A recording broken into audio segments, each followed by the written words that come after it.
My name is Eleanor Foster. I'm 64 years old, a widow, and I've lived long enough to know that fear doesn't always arrive loudly. Sometimes it slips into your life quietly, hoping you won't notice until it's too late. That morning started like any other. The sky was pale, the street still half asleep. I backed my car out of the driveway, thinking about nothing more serious than whether I'd remembered to turn off the coffee pot. Then I heard it. A faint scrape. Barely a sound. Just enough to make my foot press harder on the brake. I sat there for a moment, engine running, telling myself it was probably nothing.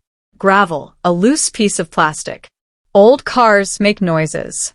That's what people say when they don't want to look too closely. I shut off the engine anyway. The concrete was cold when I knelt down, and I remember noticing that detail because my body reacted before my mind did. I leaned forward and saw it tucked neatly beneath the rear frame. Small, black, clean, too carefully placed to be an accident. I stared at it longer than I should have. My heart didn't race. My hands didn't shake. What I felt was something quieter and more dangerous: recognition. I'd seen devices like that before years ago, back when I worked in operations and logistics. Not often and not up close, but enough to know one simple truth. This thing wasn't there by mistake. Someone wanted to know where I went. I didn't cry out. I didn't rush back inside. I reached up slowly and removed it, half expecting it to resist, like it had some right to stay with me. It didn't. It came loose easily, resting in my palm like it had been waiting for me to notice. Standing there in my driveway, holding something that didn't belong to me, I felt the weight of an unsettling question settle in my chest. How long had this been there? And more importantly, who knew me well enough to put it there without my noticing? 2 hours later, I was at a truck wash on the edge of town, my coat pulled tight against the wind. I watched a long-haul rig idle beside me, its destination paperwork taped inside the windshield. Canada. I waited until no one was looking, then fixed the device onto cold steel and stepped back. At the time, I thought I was being careful, strategic. I didn't yet understand that I just started a chain of events that would pull the ground out from under everything I thought I knew about my family. That evening, I forced myself to keep everything the same. I didn't cancel plans. I didn't change routes. I didn't suddenly become a different person just because I'd found something unsettling under my car. If someone was watching me, I wasn't going to give them the satisfaction of knowing they'd succeeded in rattling me. I went to the grocery store like I always did, parking in the same row, walking the same aisles. I picked up chicken, bread, a small bouquet of discounted flowers near the register. Normal things, harmless things, the kind of details no one notices until they're gone. Back home, I cooked dinner for one and ate at the kitchen table instead of in front of the television. The house was quiet in the way it always is when you've lived alone long enough to stop noticing the silence. I told myself that whatever had happened that morning didn't change the walls around me. It didn't change the floor beneath my feet. Still, I caught myself listening more carefully than usual. When the phone rang, I answered without hesitation. It was Rachel, cheerful and a little breathless, as if she'd been walking while she talked. She told me she and Brandon would stop by later in the week. There were details to discuss. She said, guest lists, timing, all the small decisions that feel enormous when a wedding is coming. I agreed, my voice steady. After we hung up, I stood at the sink longer than necessary, staring out the window at my driveway. My car sat there quietly, exactly where I'd left it. Nothing about it looked different now that the tracker was gone. That bothered me more than it should have. Rachel arrived 2 nights later, just after 6. I recognized the sound of her car before she knocked. She's always had a habit of tapping her keys together when she's nervous. And I heard that familiar rhythm through the door before I opened it. Brandon followed close behind her, carrying a bottle of wine and wearing the same easy smile he always did. He stepped inside like the house belonged to him, commenting on the smell of dinner, asking how I'd been.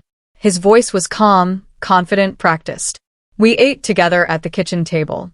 Rachel talked about her students, about a boy who refused to read aloud, and a girl who cried whenever the schedule changed. Brandon nodded at the right moments, offering thoughtful remarks that sounded supportive without being specific. I watched him as he spoke. When he reached for his glass, his sleeve pulled back just enough for me to notice a faint mark near his wrist. It could have been nothing, a scrape, a shadow. I told myself not to assign meaning where there might be none. Still, when he excused himself to use the bathroom, I felt my shoulders tense. He took longer than expected, long enough for Rachel to glance down the hallway, her brow creasing just slightly. When he returned, he apologized casually, blaming an old house and unfamiliar plumbing. He laughed it off and Rachel laughed with him. I didn't. After dinner, Brandon wandered toward the front window and looked out at my driveway. He commented on the condition of my car, asked whether I'd had any trouble with it lately. His tone was light, almost concerned. I told him it ran just fine. He nodded, but his gaze lingered, just a second longer than necessary before he turned back toward us. It was a small thing. So small I might have ignored it on any other day. That night after they left, I checked the locks twice. Not because I was afraid, but because awareness changes habits whether you want it to or not. I went to bed later than usual. Sleep didn't come easily. I kept replaying the evening in my mind, not looking for proof, just patterns, little inconsistencies. Moments that hadn't registered before. In the morning, I checked my bank account while my coffee brewed. It was something I did regularly, a habit from years of managing budgets and schedules. At first glance, everything looked normal. Then I slowed down. There were small withdrawals scattered across the last few months, amounts that wouldn't raise alarms, numbers that could slip past someone who trusted the people around her. I stared at the screen, my coffee growing cold beside me. I didn't jump to conclusions. I'd learned long ago that panic clouds judgment. Instead, I wrote the dates down on a piece of scrap paper and folded it neatly into my pocket. Later that day, as I stepped outside to check the mail, a thought surfaced that refused to be ignored. The tracker hadn't scared me because it existed. It scared me because someone had put it there quietly, confidently, and without asking. And whoever that person was, they didn't see me as a threat. They saw me as an opportunity. The call came just after noon, 2 days later. I was standing at the kitchen counter drying a plate I'd already dried once when my phone vibrated against the wood. The number on the screen wasn't familiar, not local, not one I recognized from past spam calls. I considered letting it go to voicemail. For reasons I couldn't quite explain, I didn't. The man on the other end spoke slowly, carefully, as if choosing his words mattered. He introduced himself as Officer Daniels, part of a Canadian border task unit. His accent was subtle, not heavy, but different enough to make me straighten where I stood. He asked if he was speaking to Eleanor Foster.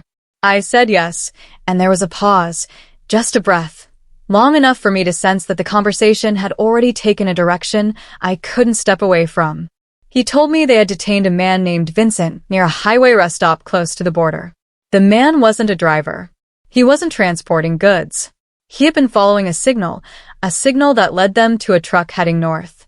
My stomach tightened as Officer Daniels continued. He explained that the signal came from a tracking device recently attached to the truck's undercarriage, a device that, according to their records, had been active for weeks before suddenly changing direction. I leaned against the counter, gripping the edge until my fingers ached. Officer Daniels said something then that made the room feel smaller. Vincent, the man they detained, had photographs of me, printed ones, not taken from social media, but captured up close.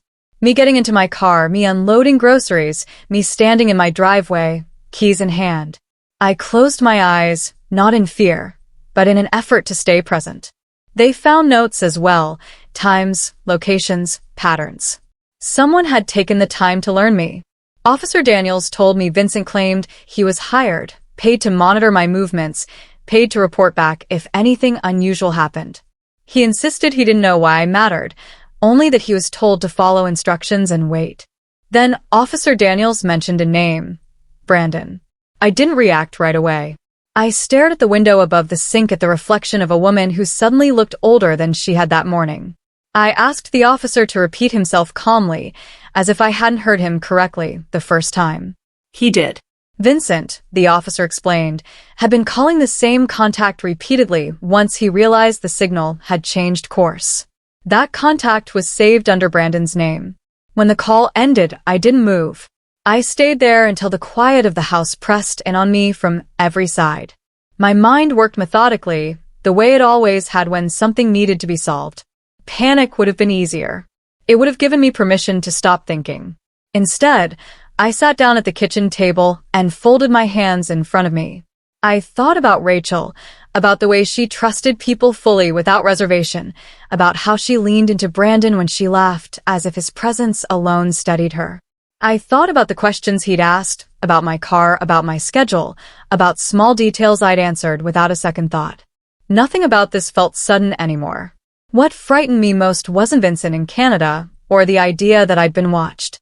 It was the realization that someone I'd welcomed into my home might have believed I wouldn't notice, that I wouldn't question, that my age made me predictable. I didn't call Rachel, not yet. That afternoon, I went for a walk around the block, just like I always did. I waved at the neighbor trimming his hedge. I stopped to admire a dog pulling against its leash. I didn't rush. If someone was watching, they would see exactly what they expected to see. Back inside, I opened my laptop and pulled up my bank statements again. This time, I didn't skim. I examined every line, every date, every transaction. Patterns emerged when I allowed myself to really look. The amounts were small, careful, designed to blend into the background of a life that didn't revolve around excess. I felt a familiar resolve settle in my chest, steady and unwelcome. That evening, Rachel called. She sounded tired, distracted. She talked about seating arrangements and guest preferences. I listened, responding when appropriate, my voice even. When she hung up, I sat in the dark living room and understood something with painful clarity. If Brandon was involved, confronting him without proof would only push him to disappear. And if he disappeared, whatever he had already set in motion wouldn't stop with him. I needed answers, real ones, and I needed them quietly. As I reached for my coat, preparing to step out into the cooling evening, a single thought followed me to the door. Whoever put that tracker under my car had made one critical mistake. They assumed I would react like a frightened woman instead of a careful one. I didn't rush into anything. That evening, instead of driving somewhere unfamiliar or making calls that could be traced back to me, I sat at the kitchen table with a legal pad and a pen. Old habits die hard. Writing things down had always helped me separate fear from fact. I started with dates, not emotions, not suspicions, just dates. I wrote down the first time Brandon had offered to help with paperwork, the first time he'd asked about my car. The afternoon he'd mentioned, almost casually, how easy it was to move money electronically these days, especially for people who didn't want to deal with banks in person. At the time, it had sounded helpful, thoughtful. Even now it sounded rehearsed. The next morning, I contacted a private investigator named Mr. Harrison, whose name had been passed to me years earlier by a former colleague. I didn't explain everything. I didn't need to. I told him I suspected financial manipulation and identity misrepresentation. He asked a few questions, quoted a fee, and told me it would take time. Time was something I was suddenly very aware of. While I waited, I kept my routine intact.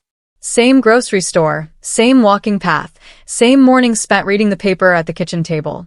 If Brandon was monitoring anything, I wanted him to see consistency, stability. Rachel came by twice that week. Once alone, once with Brandon. When she was alone, she talked about wedding invitations and whether my sister should be seated closer to the front. I nodded, smiled, offered opinions that sounded convincing enough. I watched her hands as she spoke, the way she twisted her ring when she was uncertain. It took effort not to reach across the table and warn her. When Brandon was with her, I paid attention in a different way. I noticed how often he checked his phone, how quickly he dismissed notifications, how he positioned himself closer to the door than the rest of us, like someone who preferred having an exit within reach. None of it proved anything on its own. That was the troubling part. Each detail could be explained away. Together, they formed a shape I couldn't ignore. Mr. Harrison called 5 days later. His voice was neutral, professional. He confirmed what I'd already begun to suspect. Brandon Mitchell wasn't his real name. He'd used variations of it before. Different cities, different women, always situations involving older relatives with accessible assets. He hadn't stolen large sums outright. He siphoned slowly, carefully, enough to stay beneath thresholds that triggered immediate alerts. I thanked Mr. Harrison and hung up. My hands rested on the table long after the call ended, palms flat, grounding myself in something solid. That night, sleep came in fragments. I dreamed of Thomas, my husband, gone nearly a decade now, standing in the doorway with that familiar look of concern he used to wear when something troubled me. I woke before he could speak. The next day, I reviewed my finances again, this time with a different eye. I found authorizations I didn't remember granting, changes I hadn't requested, all subtle, all reversible eventually, but only if I acted correctly. I contacted my bank, not to accuse, but to ask questions. I framed them carefully. I listened more than I spoke. They told me they'd flagged the account for unusual activity. They asked if I felt unsafe. I said, "No, not yet." Rachel called that evening, her voice bright. She told me Brandon had suggested they move in together sooner than planned, that he wanted to make things easier for everyone.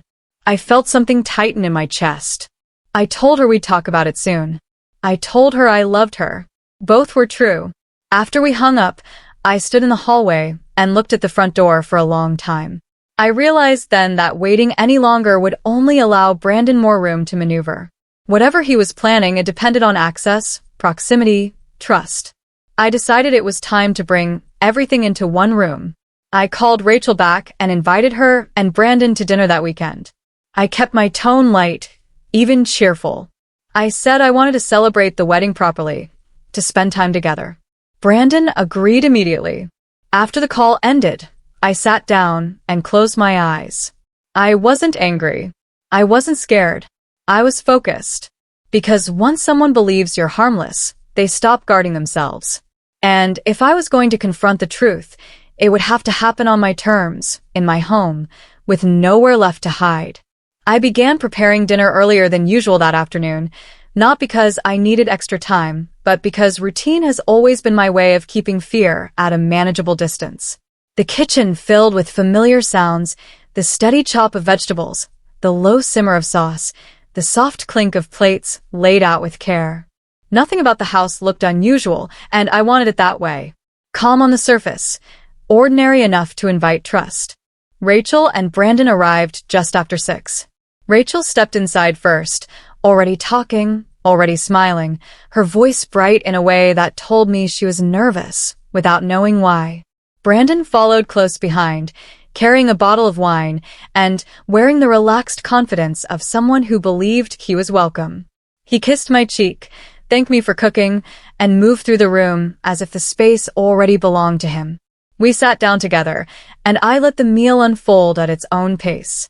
I asked Rachel about her students, and she spoke warmly, describing small classroom dramas that mattered deeply to her.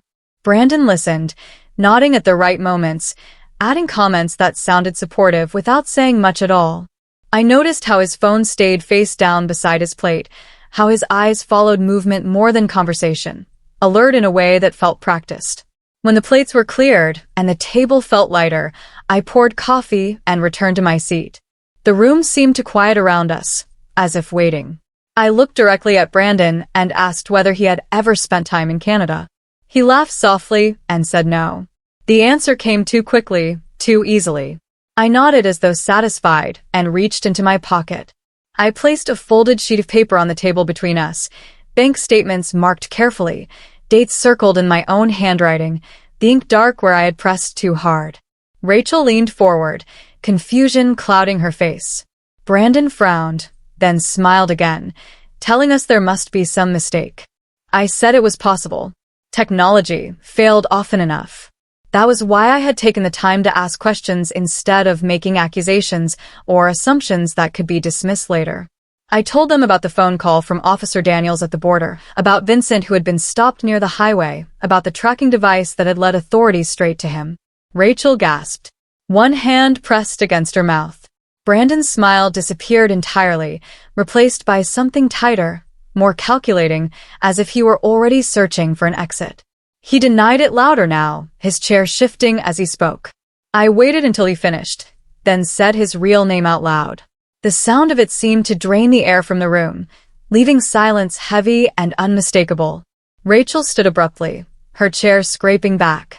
She stared at Brandon as if the person she loved had vanished in front of her eyes. When he reached toward her, she stepped away, shaking her head in disbelief, her hands trembling at her sides. His explanations came in a rush. He said he needed money. He said it started small.